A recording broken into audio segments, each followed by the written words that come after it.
Eh bien, salut à tous et bienvenue sur ma chaîne. Alors aujourd'hui, on va parler carburant et plus particulièrement du prix à la pompe. Alors je vous apprends rien, vous avez pu le constater. Ces derniers temps, le prix du carburant a grimpé en flèche. Ça devient très compliqué aujourd'hui de mettre de l'essence dans sa voiture. Depuis la crise sanitaire, depuis surtout la guerre en Ukraine, les prix ont très largement dépassé les 2 euros par litre, que ce soit pour le gasoil, pour le samplon 95-98. Donc aujourd'hui, dans cette vidéo, on va voir un petit peu qu'est-ce qu'on paye à la pompe, parce qu'on sait très bien qu'on ne paye pas juste le fournisseur. Et c'est ce qu'on va essayer de clarifier aujourd'hui dans cette vidéo. Alors déjà, il faut savoir que le prix à la pompe se décompose en 4 items. Il y a le prix du carburant brut, il y a le prix du carburant raffiné, ce qu'on appelle marge de raffinage, les taxes directes et les frais de distribution, transport, stockage.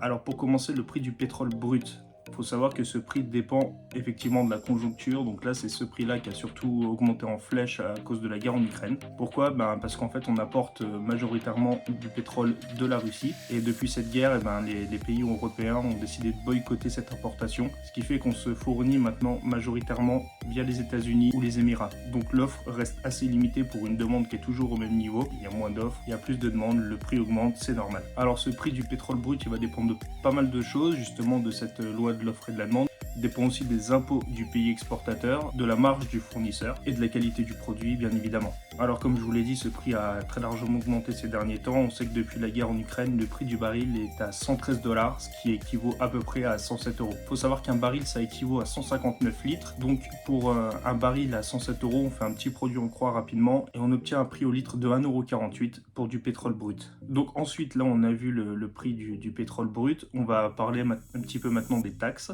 Donc la taxe principale justement pour le carburant, c'est la TICPE. C'est la taxe intérieure de consommation sur les produits énergétiques et elle s'applique à tous les produits destinés à être utilisés en tant que carburant ou chauffage. Le fuel pour le chauffage par exemple. À cette taxe est associée également une taxe carbone dont une augmentation avait été annoncée en 2008, ce qui en parallèle avec une augmentation des prix des carburants avait déclenché le mouvement des gilets jaunes. Il faut noter que seule une petite partie de la TICPE revient à l'État, le reste revient aux collectivités territoriales. Les valeurs de la TICPE sont exprimées pour 100 litres de carburant. Depuis 2022, la TICPE pour 100 litres de gasoil s'élève à 59,40 €, hors majoration régionale, c'est-à-dire qu'en région Île-de-France, elle s'élève à 62,64 €. Et pour 100 litres de samplon, elle s'élève à 67,29 €, encore une fois, hors majoration régionale. Exemple concret, pour 50 litres de gasoil, vous payez 29,70 € de TICPE. En ce moment, le coût moyen d'un litre de samplon 98 est de 2,17 € en région Île-de-France, et la TICP s'y élève à un peu plus de 70 € pour 100 litres de samplon.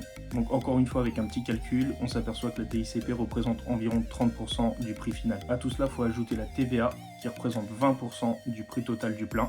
Donc si on reprend un exemple d'un plein de gasoil à 2 € le litre, pour un plein à 50 litres, vous mettez 100 €. Donc sur ces 100 €, il y a 20% de TVA. Donc on est à 20 € de données pour la TVA.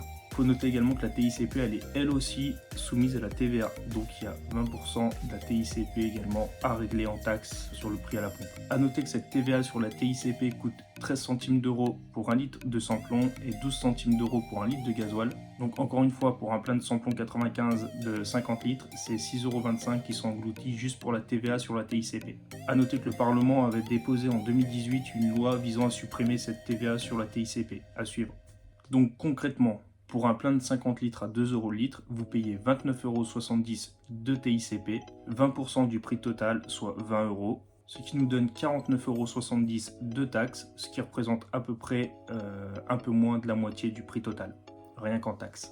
Pour un plein de 50 litres de samplon 95 à 2,20 € le litre, vous payez 34,14 € de TICP, plus 20% de 34,14 €, la TVA sur la TICP, plus 20% du coût total, soit 110 €, soit au total 60,97 € de taxes.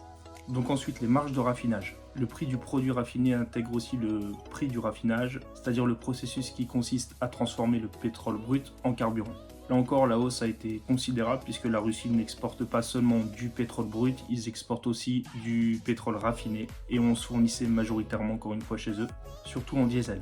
Aujourd'hui, on estime que le prix du raffinage d'un litre de pétrole en litre d'essence coûte environ 25 centimes. Donc ensuite, on a les frais de distribution, de stockage et de transport. Tout ça, encore une fois, ça coûte de l'argent et il faut le payer à la pompe. C'est-à-dire qu'il faut payer le transporteur qui achemine le produit du fournisseur vers le pays acheteur. Il faut payer le stockage, l'entretien des cuves, le fonctionnement des stations-service. Bien sûr, il faut payer le distributeur, c'est normal. Mais tout ça, ça représente vraiment une infime partie du prix.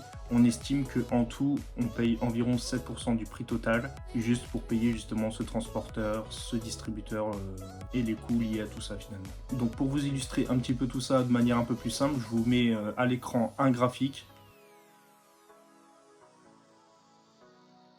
Et je vous mettrai en description toutes mes sources, comme ça vous pouvez aller vérifier que je vous dise pas de la merde, parce que c'est important quand même.